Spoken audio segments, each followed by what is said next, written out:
Welcome to the Retiring Canada podcast, where our mission is to educate and empower you to make the most informed, rational, and productive financial decisions.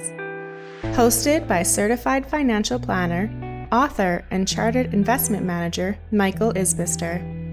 You'll go behind the scenes to uncover the tips and strategies to help you invest smarter, optimize your retirement income, and reduce the amount of tax you pay.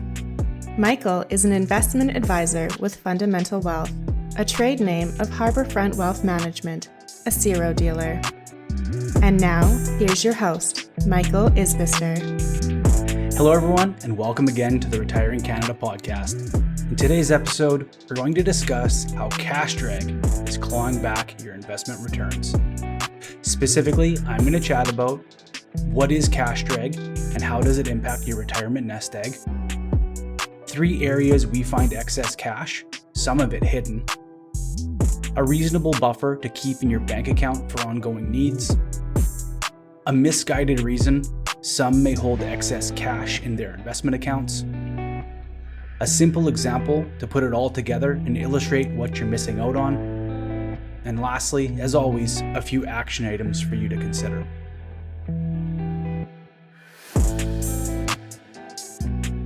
So today, I want to help unravel an investment structure that may be holding back your portfolio from its true potential and, at its worst, impacting your ability to have a sustainable long-term retirement income.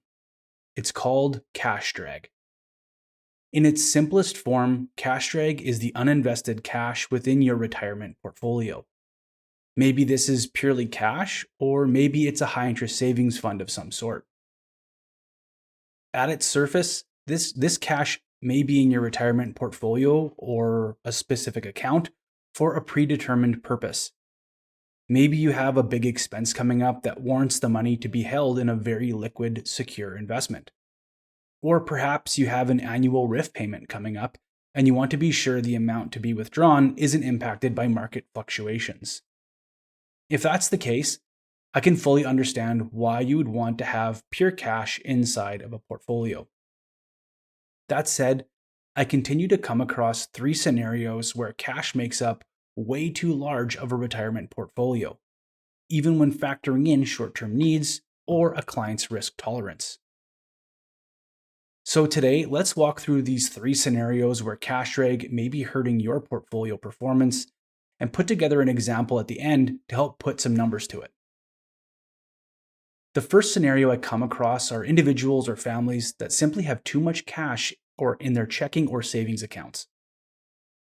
Now, the term too much cash here is relative, as different families have different lifestyles and income needs. So while one household may require $20,000 to $30,000 of float in their bank account to keep the wheels turning, another family may require $80,000 to $100,000 of float in their bank account to meet ongoing needs or potential purchases. It really is relative to each family we come across. So instead of a fixed dollar amount, let's use a percentage of fixed spending needs. Typically, 3 to 6 months of buffer is a reasonable amount of cash to simply hold in your bank account. So if your household spend is, say, $15,000 a month, this could be anywhere from $45,000 to $90,000.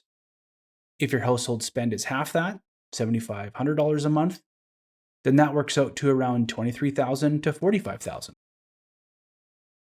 Depending on the consistency of the cash flow you receive month to month, you could then adjust this number up or down depending on how steady that stream of cash flow is. So, for example, if you know you can consistently count on income from your retirement investments, business income, or existing employer, you could consider using the lower end of my estimate, so 3 months or so for a buffer. If there is a reason for a large amount, say a pending large expense, I would say to keep this in a separate account as a way to keep track. The purpose of this exercise is to ensure you're not sitting on excess levels of cash in your bank account that could be otherwise invested or at the very least in a high interest savings fund, earning more interest than collecting dust in your checking account. Not only are you missing out on potential growth on these excess funds, your purchasing power is also getting eroded due to inflation. that excess dollar you have in your bank account not working for you is getting beat up each and every day you don't have it working hard for you. If you want to learn more about the impact of inflation on your retirement, I encourage you to go back and listen to episode 39 of the podcast.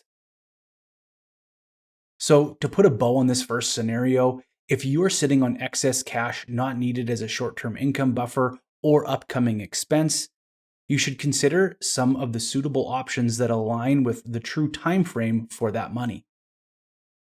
The next scenario I come across is with new clients who bring their portfolios to us and are again sitting on cash or high interest savings positions, often over and above the excess cash they have in their own bank accounts.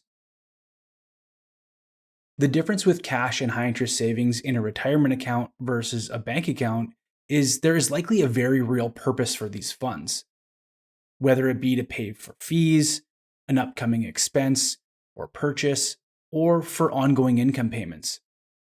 Generally speaking, the percentage of cash and cash equivalents at an account level is around 1% to 5%, with the latter being considered rather high for an investor with a long-term time horizon. The more you can lower the cash and cash equivalents in a portfolio, the more your money is being invested and working for you. However, as with your bank accounts, there are times where your investment accounts may hold substantially higher levels of cash, especially if there is a short-term goal on the horizon where we want to ensure the funds don't fluctuate.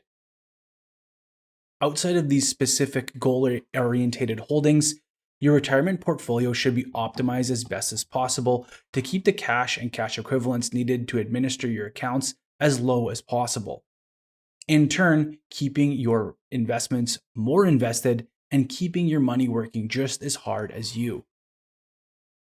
Before I get to the last scenario, I want to speak on another reason some may hold excess cash in their retirement portfolio that isn't necessarily for an upcoming expense. Rather, an opportunity fund in the event of the quote-unquote next market correction. This one I find a bit interesting, as if the person suggesting this must know something that we all don't, and know when to time the market and the next market crash, and also when to buy at the bottom. I have heard advisors and the like position this as a value add as well. They may even position it as having quote-unquote dry powder to work with in the event of a market downturn. And honestly, hearing that term makes my skin crawl. In my opinion, this is an illusion of value, and in reality is the hallmark of inefficient money management. What if this dry powder you have on the sideline sits there? 1 year goes by, markets go up by 6%. Another year goes by and markets go up by 10%. Another year goes by and they're up by 4%. And then boom, look at that. The markets drop by 15%. Let's put that cash to work and perfectly predict the bottom of the market without getting cold feet or missing the bottom. Wow, great work. You sat out on 20% over 3 years, but hey, you perfectly timed that minus 15. Now, obviously, I'm being facetious here, but I think you get my point. If you are a long-term investor who wants to have a sustainable retirement income for life, you need to be in the long-term investing business, not the dry powder predicting the market business. There's a quote by Peter Lynch, a world-renowned investor, who once said, "Far more money has been lost by investors preparing for corrections or trying to anticipate corrections than has been lost in the corrections themselves." Okay, so last is a hidden cash drag that most people don't even realize they have in their retirement portfolio. So far, we've talked about the excess cash in your bank account and the excess cash visible within your investment accounts. But this cash drag is specific to the underlying fund or ETF you own. Within the investment fund you own, there is cash. This cash is used by the fund managers to meet redemption requests, pay for expenses, and purchase investments. This cash also represents potential missed opportunity of being fully invested, rather than holding cash and not earning you a return. For illustrative purposes, I'm going to select 5 popular funds in Canada, many of which have tens of billions of dollars invested, and tell you the cash and cash equivalents reported in the most recent fund facts. All of these are reported from the most recent fund facts available on June 25th and are the Series F versions. So, number 1, the RBC Select Balanced Portfolio has cash and cash equivalents of 2.2%. Fidelity Canadian Balanced Fund, 1.78. Mauer Balanced Fund, 2.4. AGF Global Select Fund, 7.4. IG Low Volatility Portfolio Balanced, 1.1. Now, as you can probably tell, this number can vary widely, with the international and more niche funds typically holding more cash than a balanced fund. But you can see the trend. Most funds hold cash in the portfolio. So why should you care? Well, think of it this way. If you have $2 million spread across a number of different investments with, let's say, an average cash and cash equivalent holding of 2.5%, that works out to an additional $50,000 in cash, sitting idle in your retirement portfolio, not working for you. Let's assume that you, the investor, is expecting around a 7% long-term rate of return. This 2.5% in cash, in theory, will drag down that return by 0.175%. In other words, dragging that return from 7% down closer to 6.8%. Now, I understand this may not seem like much in any given year, but if we compound this additional approximate 0.2%, the numbers are significant. Take that $2 million portfolio, for instance, and apply a 7% rate of return versus a 6.8% rate of return. Over 25 years, that's a difference of nearly $500,000. And that's not chump change. Although we cannot control the markets, these are the kinds of portfolio structures we obsess about, as they are within our control and translate into tremendous value to our clients over time. So now let's put all of 3 of these scenarios together in a neat little example, which, to be honest, is quite typical when we come across new client portfolios. Okay, so we have a nearly retired couple in their early 60s that have amassed a $3.25 million nest egg across individual and corporate investment accounts. They live fairly modestly on an after-tax income of $8,000 a month and like to take out lump sums periodically to travel while they still have their health. After going through our fundamental retirement plan, we discovered that they're sitting on $250,000 in savings and $40,000 in their checking account. Initially, they wanted to hold this money in savings for upcoming expenses, but have since realized they don't really need that kind of cash in the short term. Within their investment account, they're sitting on approximately 5% in cash and high interest savings, so approximately $150,000. Within their invested assets, mutual funds, stocks, and some ETFs, they have an average cash and cash equivalent holding of approximately 2.5%. So another approximate $75,000, give or take a little bit. When we now zoom out, we can see that they have $40,000 in their checking, which is a very reasonable buffer based on their current spending habits and the stability of their cash flow. Outside of that, they have $250,000 in cash in their savings, $150,000 in cash and cash equivalents in their investment accounts, and an additional $75,000 of hidden cash holdings within their investments. So in total, this is $475,000 of their total $3.25 million retirement nest egg. In total, that is nearly 15% of their money in cash, not working for them. Through our planning discussion, it's determined that they want to ensure they have $100,000 in cash available. They may want to purchase a car in the next few years, and they want to pitch in to help their kids with their weddings. They can continue to pay for their travel with their monthly cash flow. So what's the plan? We take the excess $250,000 from their savings account and add it to their non-registered investment account to get the money working for them in an investment suitable to their risk tolerance and timeline. At the same time, we decrease their high-interest savings within their investment account from $150,000 to $100,000. So effectively putting $300,000 to work immediately. From an investment standpoint, we transferred their account over to our firm and implemented our preferred portfolio, which has an approximate cash and cash equivalent holding of approximately 0.2%, a reduction of 2.3%, down from their average cash and cash equivalents within their funds of 2.5. This overall grinds down the hidden cash drag from $75,000 to $6,000. That's $69,000 more of your dollars working for you.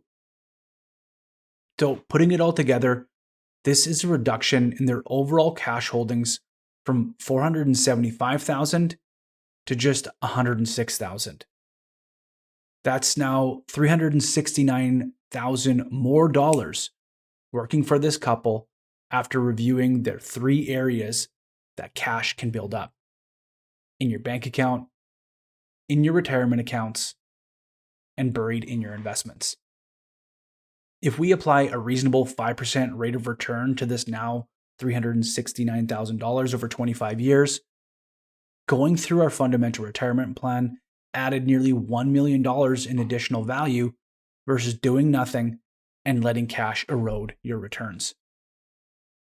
This example may sound extreme, but we frequently come across couples from across Canada with a very similar scenario.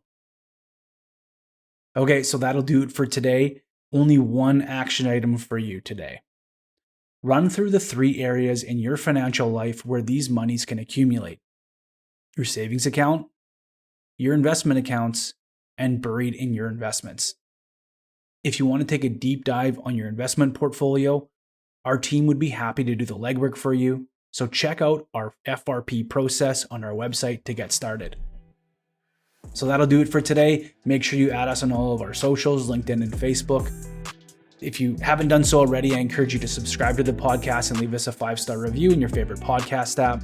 Be sure that you're signed up for our weekly Retiring Canada newsletter. And hey, when it comes to your retirement, don't take chances. Make a plan so you can retire with confidence. All comments are of a general nature and should not be relied upon as individual advice. The views and opinions expressed in this commentary may not necessarily reflect those of Harbourfront Wealth Management. While every attempt is made to ensure accuracy, facts and figures are not guaranteed. The content is not intended to be a substitute for professional investing or tax advice. Please seek advice from your accountant regarding anything raised in the content of the podcast regarding your individual tax situation. Always seek the advice of your financial advisor or other qualified financial service provider with any questions you may have regarding your investment planning.